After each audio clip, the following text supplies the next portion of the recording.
So look, let's talk about what we're doing. So to Alistair's point, it's been a really interesting time what's going on here in Australia, and it is a true time for the stars to be aligned. And what I thought about when I took on the opportunity to do this was I've had a very successful career all around the world, and I've enjoyed an incredible ride and done some really amazing things. And for me, this was a problem that I desperately wanted to solve. So I made the decision to find a way to contribute back. And I've brought along a very small team to do that. There's only 5 people in the Growth Network organisation, and we are terribly focused on working across the entire ecosystem, including partnering with Prime Minister and Cabinet and other federal government departments to optimise what we can do as an industry to create an opportunity here for this country. Who right now needs to hire staff in the security realm in their organisation? Put your hand up. No, we're not getting it wrong. Trust me, you all need to hire staff. Otherwise, we know this because we know how much shortage this is. And then I've got a challenge for you. If I could give you 50 job-ready staff today, who wants to hire them? Because I can give them to you. They exist. And I can give you another couple of hundred over the next couple of months. Because this is some of the work that we're doing to try and invigorate the ecosystem. So I want to cover off a couple of things quickly. So let's talk about this security journey.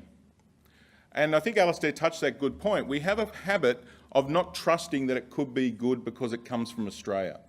I asked a question regularly, who's bought something from an Australian firm? And generally it's crickets, or there'll be one person up from there. And that's okay because you want to buy a solution that suits your business. But what we want to change is that how do we let those firms come into the room? How do we expose them to you? We also know that people don't know how many security firms there are and who they could talk to. When we started this project, the most common statistic that existed told me that there was 15 cybersecurity companies in Australia. It was quite bizarre then that 2 months later I took 26 of those 15 companies to San Francisco for an event over there with the RSA conference. We're currently tracking over 100 companies in this space, and every day we continue to find companies. And our definition is becoming very defined now so we don't accidentally wrap people up. That's still short. I was in Washington DC last week working with the federal government over there because we're opening up opportunities for Australian firms in that market. The state of Virginia alone has got 300 firms in this space. And they're a small entity, but they've got federal money, so that could be the reason. Maryland reckons they have more because Virginia and Maryland seems a little bit like New South Wales and Victoria. So you meet with the state of Virginia and then they tell you all the things they're doing. You go talk to the state of Maryland and they tell you all the things they're doing. You go, oh yeah, I heard that in Virginia. Oh, ours is so much better. So what happens to security firms here, our habit is we get them started, they start to get a little bit of traction, and the very first thing that happens is they have to move to the United States or overseas. And we've got examples of this with companies like Detect Systems, Nuix, Bugcrowd, ThreatMetric, and there's others. We have some that have stayed here. Now the ones who have gone overseas, we're working with them to help them to come back home. All right, we're about to do a project in South Australia identifying new talent. We're doing a defence industry challenge in South Australia, and that's being done by Detect Systems, who actually started in Adelaide, and ThreatMetrics. So we're hopeful to identify some new talent down there. Everything we do is an experiment, and then if it works, we'll roll it out globally. So we're trying to find ways to help those firms to come home. What we're also thinking about is how do we not only get insular and go, it's all about Australian firms, how do we help foreign firms to establish in Australia? There is nothing wrong with that. Well, what we're trying to do, and we talk to lots of foreign firms in our partnership with Austrade, and Austrade, one of Austrade's top 3 priorities at the moment is cybersecurity. And they're a fantastic partner in this, and they are learning very, very quickly how to do this. We're working with firms who traditionally might have gone to Singapore or Hong Kong to create an Asia-Pacific operation. And we're helping them to come into the Australian market and do that because we're surprisingly multilingual. And people have forgotten about that. We also have, apparently, a really good lifestyle. And we're not doing this with the trade-off with tax breaks or anything like that. We're not doing anything special like that. Companies are coming here because they can use the R&D tax concession is one thing. Secondly, they can get access to the people. Thirdly, and the most important thing, is that federal and state governments are completely aligned to this program.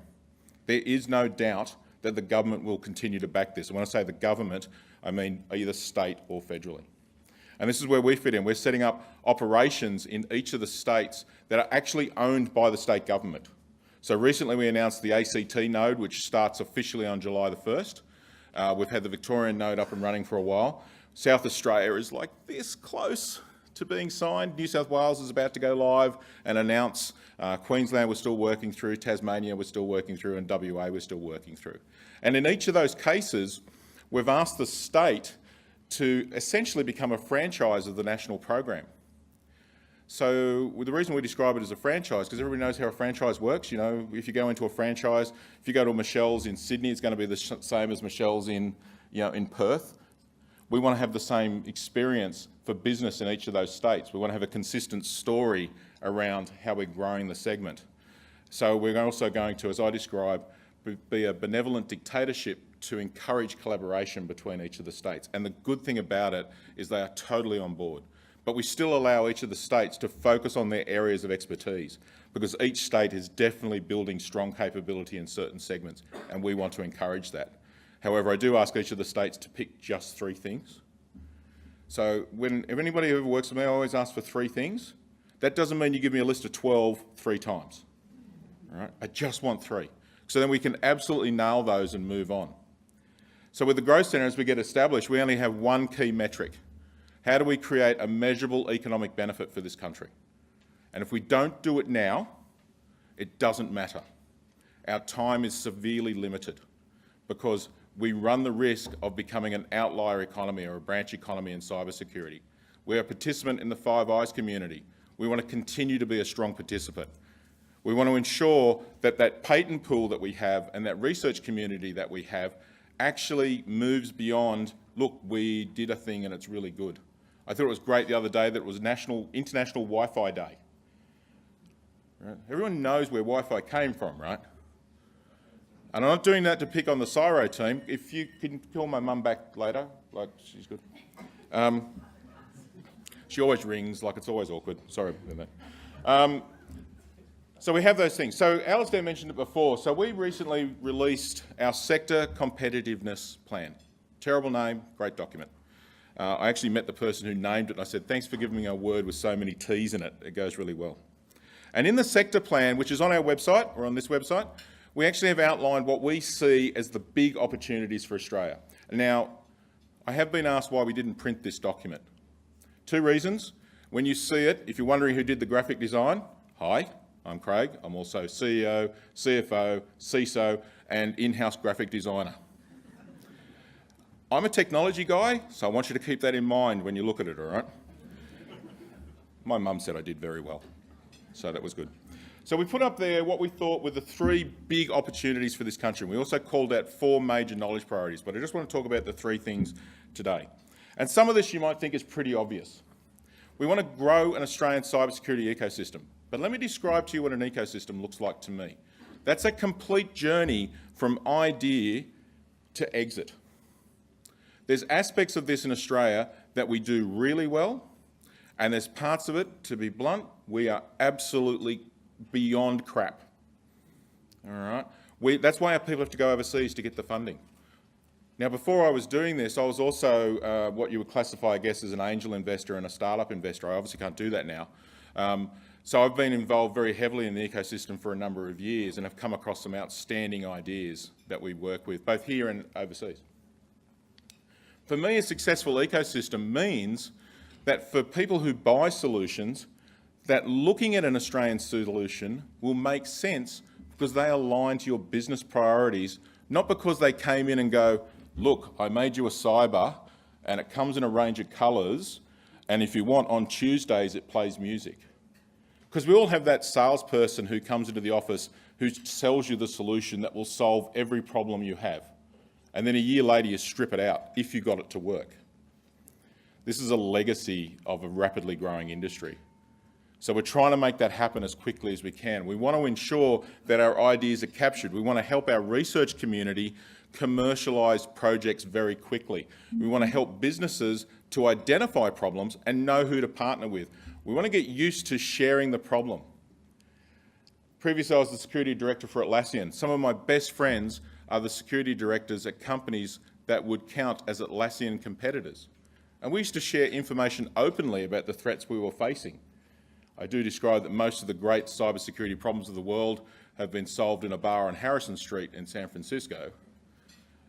And they were, like Facebook now have a thing called the Threat Exchange, which started about 12, 18 months ago, where a lot of companies now share information. I was in that initial session. I think that came up about 3 o'clock in the morning. Seemed like a great idea at the time. But it's worked really well. And the importance of collaboration cannot be underestimated. The opportunity, and this is things here, I always make it when I come to events like this, and I usually at this point go, so you've spoken to the person sitting next to you, right? You all do that when you sit on a plane? Don't talk to the person next to you. If you ever catch a plane sitting next to me, you would be terrified, because I'm like, g'day, how you doing? What you up to? Whatever. I'm sure people just go, oh God, it's him. Considering my other office, I have 3 offices, Sydney, Canberra and Qantas at the moment. But this is really important. We've got to discuss these problems. You've got to be open to sharing them. And that's what will create a thriving ecosystem. The demand from business will provide the solution, rather than someone coming to you and saying, I built you a thing. That's really important. The next thing is, obviously, we cannot be successful by only selling here. That's crazy. But what we want to do is make it easier for firms to sell in foreign markets without having to be in the foreign market. So we're working very closely with a number of organisations around the world to identify opportunities for Australian companies to at least get in the room. Now, this is going to be a big challenge because we're used to commuting. When you think about it, I used to go back and forth to San Francisco all the time, and I used to describe it as 2 bad movies and a bit of red wine. All right? We don't think anything about it. You know, like when I was up in Asia, you know, you think about it, you fly to Singapore or whatever, it's 9 hours, you spend 6 hours of that still in Australia. Well, we just don't think about it, though we all have to admit that London's a bit of a hike. All right? So we've got to get that into our mindset around how do we make that distance go away. Now, companies have been successful at this. We need to learn and identify. And then with partners, we need to think cleverly about how we can do that to create that really strong ecosystem, because that is the only way that our firms will be successful. And the last one, and the really important one, we can be, the world universally is struggling with how to address the education needs of this industry. In the US, they are saying job vacancies in the realm of 1.5 million vacant jobs. We put the numbers in our sector plan as to what we thought we need, and I'm not going to try and quote them because I hate giving wrong numbers. If you read our sector plan, every single piece of data there has been substantiated. I didn't want to have any more, oh, we think it's X. I wanted to say this is where it came from. So when you look at that, but Australia has some unique capabilities. First of all, we have a fantastic patent pool, so our people know what they're doing. We are really good at foreign student education, really good at it. We figured it out. And we do it better than other places. And this is from a person who has studied in US universities. All right, still recovering from that bill. So we've got opportunities there. So we want to make those things happen. So the SCP plan, wrong button, was a really simple plan. We want to create a buzz and invigoration across the entire segment: research, business, and consumer. And we're working with a number of partners to make that happen. So here's my 3 things I want you to do. 4 things if you assume the fact that it's okay to go to work in a t-shirt and a pair of jeans. All right? Number 1, I want to help you to find a way to at least get Australian solutions into your evaluations. So we're working with the Digital Marketplace, part of the Digital Transformation Agency, to get nearly every single Australian cybersecurity firm listed on there. And the DTA tell me that the cybersecurity segment is the fastest growing segment on their marketplace because we've been pushing it. All right? We want to do more in that, so I'm really keen for feedback as to how we can expose those companies to you. We've got a few things we're working on to do that. We are working with federal government, with Alistair's group. We're doing a thing coming up shortly called GovPitch. It's actually GovPitch 1. I should tell you about this, Alistair. It's GovPitch 1. All right. I knew it was something I meant to tell you about before. So we're taking a series of Australian companies in front of key government decision makers to talk through the problems that they can see and what solutions they can do that. GovPitch 2 will be in Victoria, GovPitch 3 will be in New South Wales with Maria. That's why it's sad she can do it. We're also doing a similar thing with Australian businesses. So we're running a couple of those. We're actually just running them a little bit privately at the moment to get the process worked out, but they'll be opened up because I'm sure everyone's received that invite to go and visit a Middle Eastern country to look at cybersecurity solutions. All right? That's a fantastic, and I'm continually inspired by them. So we're going to do the same thing, but a much better. All right, from there. And the last thing I want you to do, I want you to share your problem, and I want you to sign up to our website about everything that we're doing. So we're on csgn.com/connect. Have a look, tell us more, and that's it from me. Thank you.